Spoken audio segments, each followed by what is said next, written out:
I'm at 8:35. It's time now for Keller at Large. John Keller sits down with a tech expert.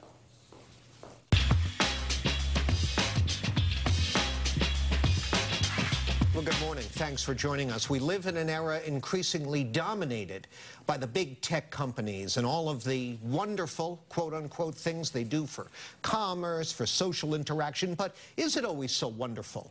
Our guest this morning has an interesting perspective on that.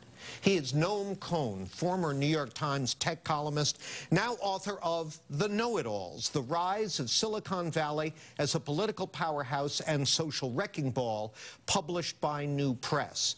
It would make a good stocking stuffer for the interested tech person in your family, or for anyone. Noam, welcome. Thank you. Nice to be here. Good to have you here. So you talk in the book about Silicon Valley values. What the heck are those? Well, what I was trying to argue is that basically these are libertarian values that would once be considered highly fringe and now have become, normalized, the word people use a lot, have become mainstream because tech companies, in essence, are promoting that. The idea that government regulation is inherently bad and needs to be disrupted, right? It used to be kind of a very fringe idea to think that you don't want to regulate where people are, hotels or taxis. But now it's kind of become a very standard, get with the program idea. I think extreme ideas of free speech is another example of these libertarian ideas, that there should be no limits on what people say, even if platforms like Twitter become inhospitable to women and minorities.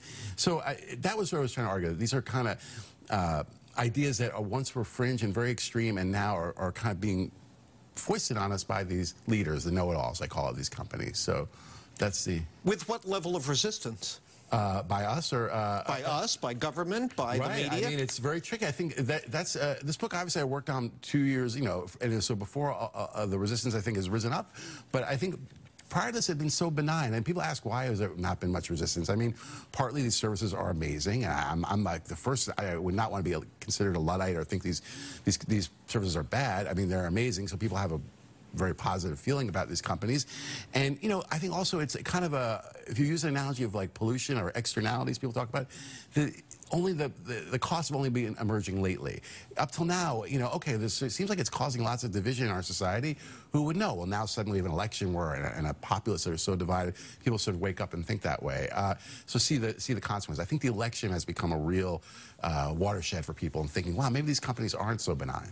Well, I notice all of a sudden, after eagerly licking the boots of the big tech companies and their founders during the Obama years, now in the wake of this debacle in the election last year with all the fake news and all the manipulation, it looks like at least some Democrats have started to wake up. They're demanding they come and testify before congressional hearings. Is that just for show, or is there a real sea change there? And how worried are these companies about this? Right, and so how worried, I think you can see they're already giving ground, let's say, on the advertising, like political advertising, which to me should be a no-brainer. The idea that our political ads have to be transparent, that they have to, we don't let foreign countries invest in our, try to influence our election. I think they're moving on that, as opposed to arguing for this kind of extreme free speech view that, we're just a neutral platform. So they're bending. So I think that's how serious it is. And we were talking before that I also would note that there was a Republican senator from Louisiana who was making a very, the strongest case against it. So I think